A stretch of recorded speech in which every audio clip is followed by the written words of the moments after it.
Hello everyone, my name is Preston Dennett, and the title of today's episode is California UFO Crash Retrievals.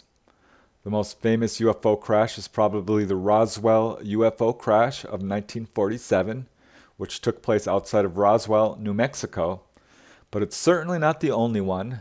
There are hundreds of cases of these kind, including many which come from the state of California. These cases are very important. I think they are one of the most important front lines of UFO research because they represent actual conclusive proof of UFO reality, and yet all this evidence is being withheld from the public using our own tax dollars.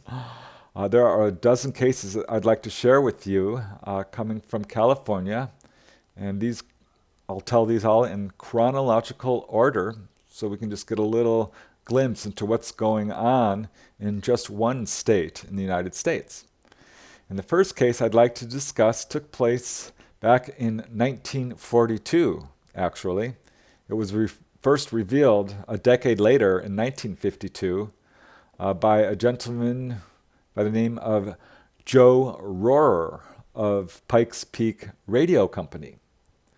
Joe told researcher Harold Wilkins that he had spoken firsthand with an air pilot who had actually been inside a recovered saucer which was being held in a California military base way back in 1942.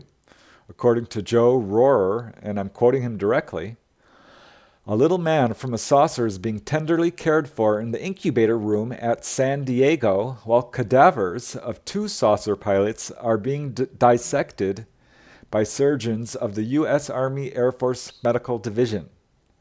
A California air pilot told me that in 1942 he had been right inside a giant saucer and seen giant flywheels sheathed in metal skins, and found that the motive force came from electrostatic turbines, whose flywheels created an electromagnetic field of force, creating tremendous speeds. The little saucermen have a small, bony structure, smaller than Earthmen, but the bones are proportionally heavier and their stomachs smaller." So that's a very early case which predates Roswell by several years. And there are many others. Here's another case which comes from MUFON Western Regional Director Paul Cerny. This case took place in a little carrot patch outside of Salinas, California on a summer morning in 1947, really around the same time as the Roswell UFO crash, and as it turns out, many others. The main witness, who is anonymous, is today a successful businessman, but back then he was 19 years old and working at this little farm outside of Salinas. At the time, he and his fellow worker were cutting hay when the ranch foreman told them that a strange object had come down in the field and that it was actually still there.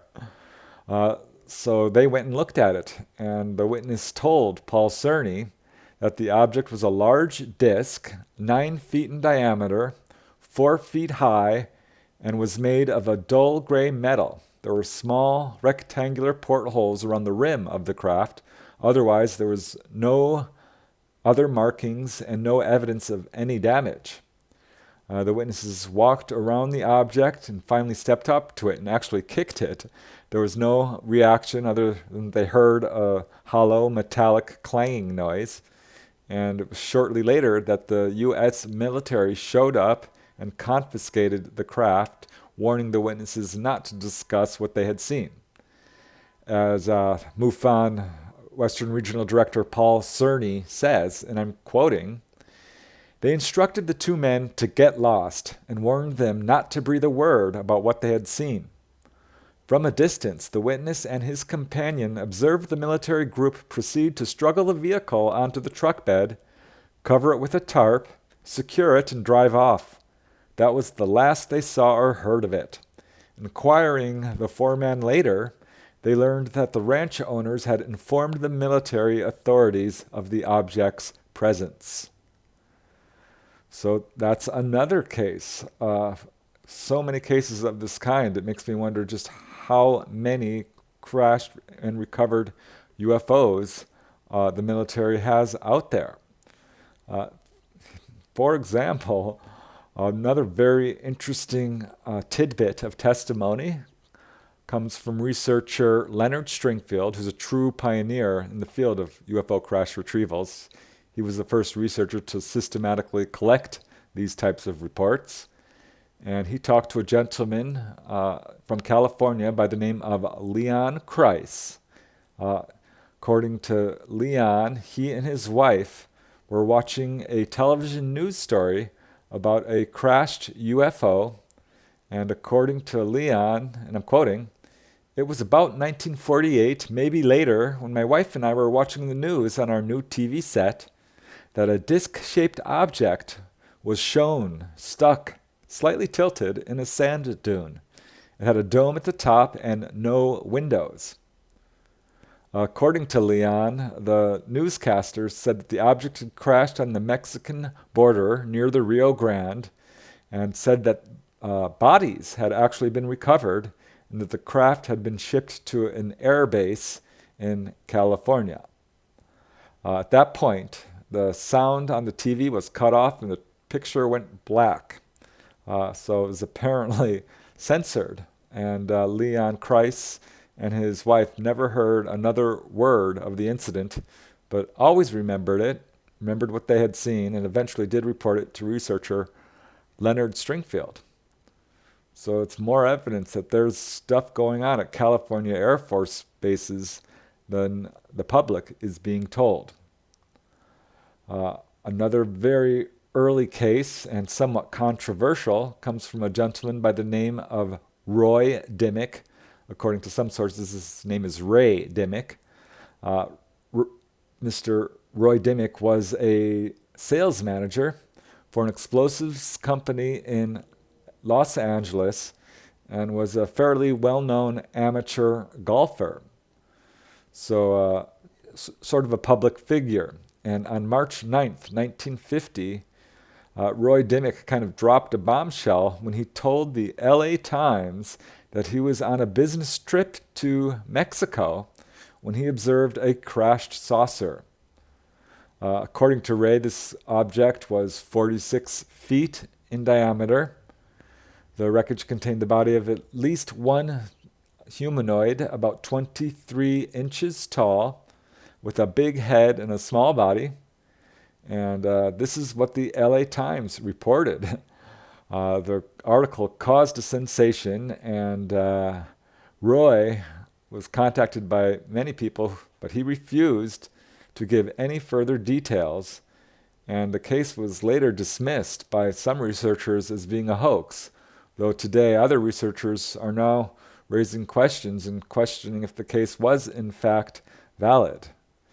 Whatever the case may be, Roy Dimmick denied ever having seen this saucer. He later denied ever having seen it and said that he actually only saw a piece of it and that the actual witnesses were, quote, his business associates. So there was a little bit of backpedaling there.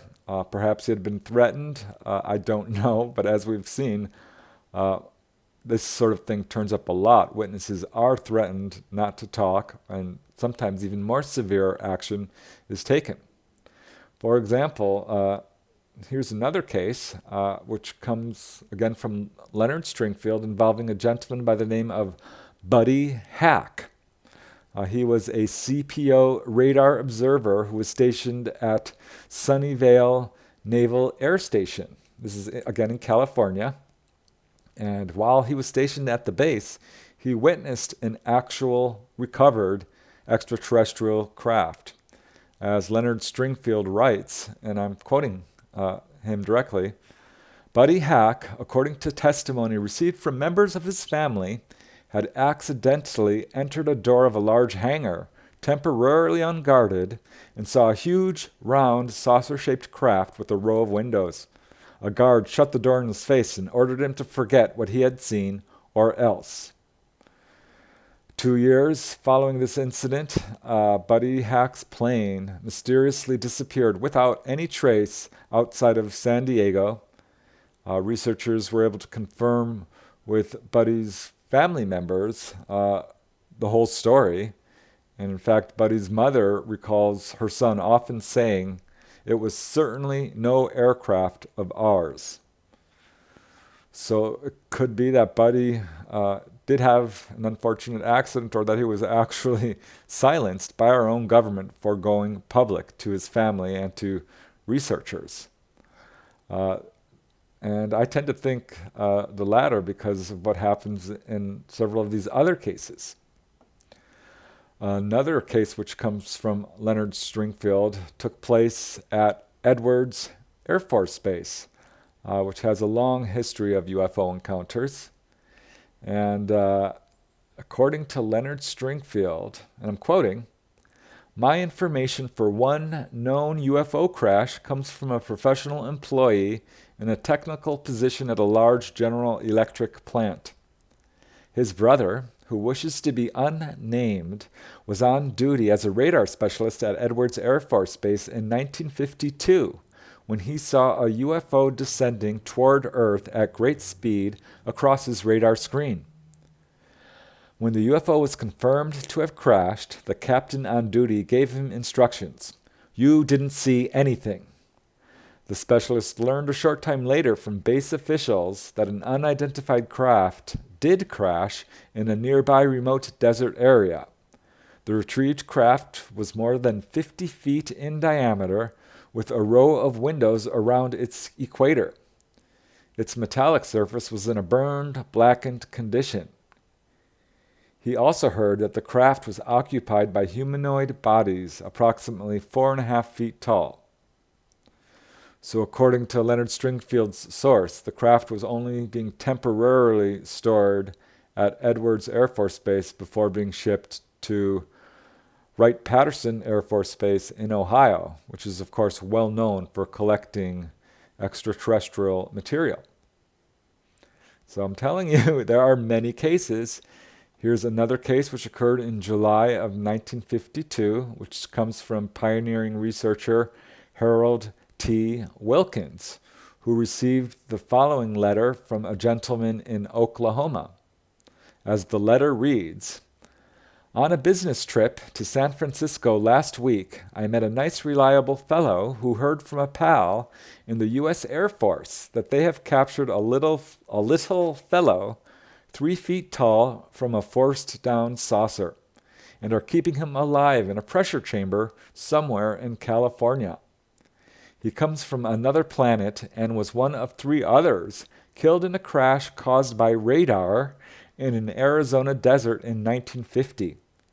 They are showing him pictures and teaching him to read and write and understand." So while that crash did take place in Arizona, apparently one of the humanoids was taken alive back to Air Force Base in California, where he is communicating with Air Force officials. So really remarkable, and there's just so many cases like these. Another really interesting case occurred at Camp Pendleton. I find that interesting because Camp Pendleton has been implicated in other UFO cases and other cases of this kind, actually. This case took place in 1967 to a Marine officer who was stationed at Camp Pendleton. He was an officer from the K-9 Corps and reports that he and his team were flown to an undisclosed location somewhere in the California desert. They were put on guard duty, guarding this hangar. And the officer, whose initials are RC, became curious about the contents of the hangar that they were guarding. And on his 4th day at the location, his curiosity got the better of him, and he decided to take a peek inside this hangar. To his shock, he observed a 30-foot wide metallic saucer with a dome on top, and the craft itself was surrounded by people who were working on the craft with a variety of instruments. Seconds later, RC was grabbed by a security officer and immediately escorted to the headquarters tent, where he was reminded of his security oath. He had an Alpha Red top secret crypto clearance, and he was sent back to Camp Pendleton for reassignment. When he went public with his story several years later in 1980, he suffered a series of harassments and threats from apparent government agents. He continued to speak publicly, but then his fiancée was killed in a mysterious hit-and-run accident. After that, RC severed all connections with researchers and refused to share any further UFO information. So as you can see, our government and governments across the world, for that matter, are very serious about covering up this information. And this case is interesting to me because I know of another case which took place at Camp Pendleton involving a gentleman I call Ramon. I already did a prior video about that, about Ramon's experiences at Camp Pendleton, but in short, he was taken to a hangar and actually shown what appeared to be a captured UFO. If you want to learn more about it, it's in the video called Is the U.S. Military Working with Reptilians? Or are reptilians working with the U.S. military? But it's just more evidence that our government has in fact captured these objects and are reverse engineering them. And another very interesting and compelling case, I think was first uncovered by Dr. Stephen Greer and involves a gentleman by the name of Kent Sellen. In 1973, Kent worked at Edwards Air Force Base in Southern California as a crew chief for the Experimental Aircraft Division. One evening, Kent's supervisor told him to drive out to the North Base to pick up a defective ground power unit. This was not an unusual request. However, Kent hoped to save some time. Instead of taking the longer, more circuitous perimeter route, the perimeter road to the North Base, he decided to just drive directly to it right across the dry lake bed. This turned out to be an unlucky decision because as he's reaching his destination, he came upon a row of Quonset huts. And the door to the first hut was cracked open. And he stopped and looked inside. And to his shock, he saw a typical flying saucer. It was hovering right above the ground, nothing attached to it. And in fact, as Kent says, and I'm quoting, this thing was flat on the bottom, sloping sides. I wasn't there for 15 seconds when I heard footsteps running up to me. And before I could even turn around and look, there was a machine gun barrel at my throat. A gruff voice said, "Close your eyes and get on the ground or we're going to blow your head off." Kent Sellen said that he was immediately blindfolded, a hood was placed over his head, and he was taken to a small room where he was debriefed for a period of no less than 18 straight hours. And during this very intense debriefing, he was told that the craft was in fact extraterrestrial and operated using a form of anti-gravity. So again, might not be a good idea to just stumble upon something like this, because our government will take very serious action against individuals who divulge this kind of information. One Air Force base that has been repeatedly implicated in these kinds of cases is Norton Air Force Base, located in Southern California. One account comes from researcher John Lear, and it involves an Air Force photographer who goes by the name of Mike. In 1973, Mike told John Lear that his security clearance was suddenly upgraded to top secret, and he was flown to Norton Air Force Base for a temporary assignment.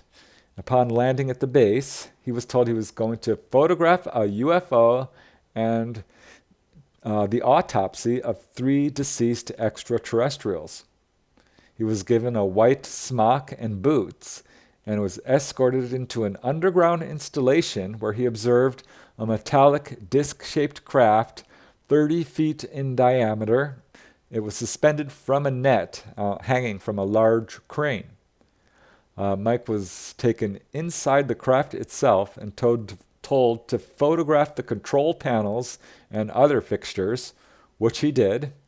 Afterwards, he was taken outside the craft and told to photograph it from various angles.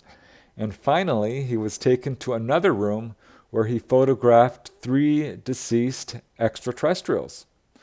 Mike described them as being very much human-looking, except that their eyes were larger, their skin was very pale white, and all of them were about 5 feet tall and dressed in blue uniforms. He reports that afterwards he was driven back to Norton Air Force Base and was then sent out of state for reassignment. It's a very interesting case. Here's another really interesting case which got leaked out through the grapevine, so to speak. This occurred again at Norton Air Force Base, but on November 12, 1988. The main witness is aircraft patent specialist Brad Sorensen, who was with his client, a former Secretary of Defense. They had decided to attend an air show at Norton Air Force Base when they were both invited into this special room where UFO craft were being displayed. This was not something that the defense secretary had been expecting. And he actually told Brad Sorensen, quote, "There are a lot of things in here that I didn't expect they were going to have on display, stuff you probably shouldn't be seeing.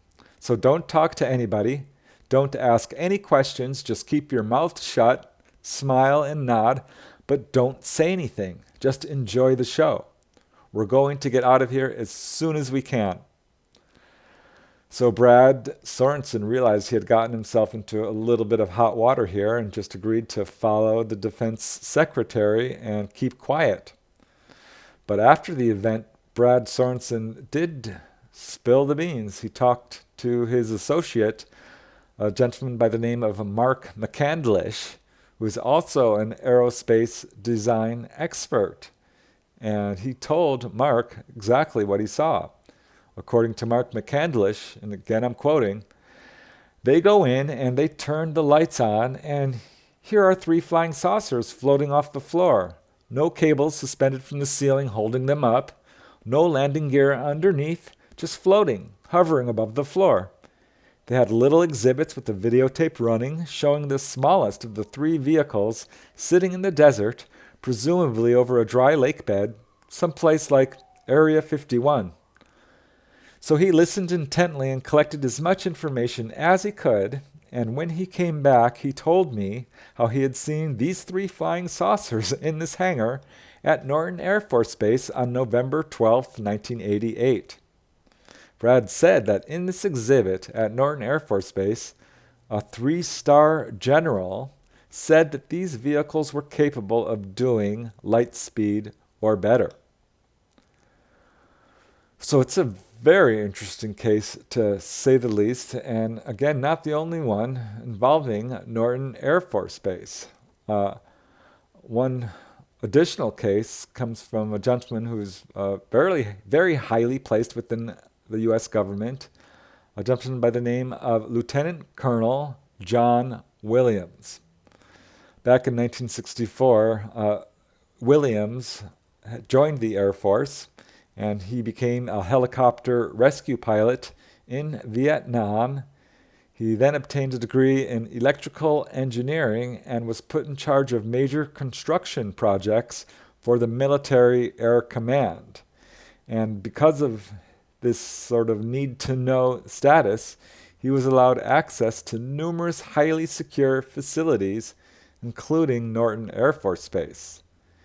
And Lieutenant Colonel John Williams says that he has actually been given specific permission by his superiors to discuss what's going on, or at least some of what's going on at Norton Air Force Base involving crash recovered UFOs and reverse engineering of alien technology. According to Lieutenant Colonel John Williams, and I'm quoting, "I can discuss Norton Air Force Base. There was one facility at Norton Air Force Base that was close hold. Not even the wing commander there could know what was going on. During that time period, it was always rumored by the pilots that that was a cover for, in fact, the location of one UFO craft. The reason for that location was that folks could come out, land at Norton, play golf, be part of a golf tournament, and so forth, and during that process, could go by the facility and actually see the UFO. But I was never allowed in that area when I was there at Norton Air Force Base. I heard this during my Vietnam career when I was a rescue helicopter pilot. It was there that I heard several stories along that line from different pilots. All that was known, because it was so close hold, was the fact that this facility did contain a UFO. The time period would have been in 1969 to 1970 when I heard that first. And I validated that the facility did in fact exist in the 1982 time period because I was responsible for that base's facilities from 1981 to 1982. Lieutenant Colonel John Williams also added that, and I'm quoting, "It's my understanding that Bob Dole, Senator Bob Dole, also a candidate for U.S. president, was at that facility. It's also possible that back in the early 1950s that Eisenhower actually visited that facility." So these are just some of the cases that have occurred across the United States, specifically here in California. There is, of course, the very famous incident in 1954 when President Eisenhower disappeared from public view, supposedly during a golfing tournament, and was allegedly taken to Edwards Air Force Base where he had a face-to-face meeting with extraterrestrials and saw craft that were at the base. I'm not sure if that's specifically a crash retrieval type incident. At any rate, it's a much longer story and very controversial and too much information to go in here. But as you can see from the dozen cases that I've just covered, reaching back to at least 1942, it looks like California has a very long history of these types of cases. In fact, during the Battle of Los Angeles, this was a very famous incident which took place in 1942 over LA, where a number of UFOs were seen over Culver City. One actually parked over Culver City for a period of 4 hours, pretty high up in the sky, while the Army shot more than 2,500 rounds of ammunition at it, trying to bring it down. The entire city was on blackout at this time. 5 people ended up losing their lives because of falling debris, car accidents, heart attacks, things like this. And it was later learned that possibly a couple of these craft had actually been shot down, according to some U.S. documents, as uncovered by researcher Bob Wood. Yeah, there was in fact UFOs recovered back in 1942 during the L.A. air raid, the Battle of L.A. So California has quite a history of UFO crash retrievals. In fact, I'm guessing that most states do. Certainly the states I've looked at in any detail have. I covered these California cases in my book, UFOs Over California. Covered them all in detail.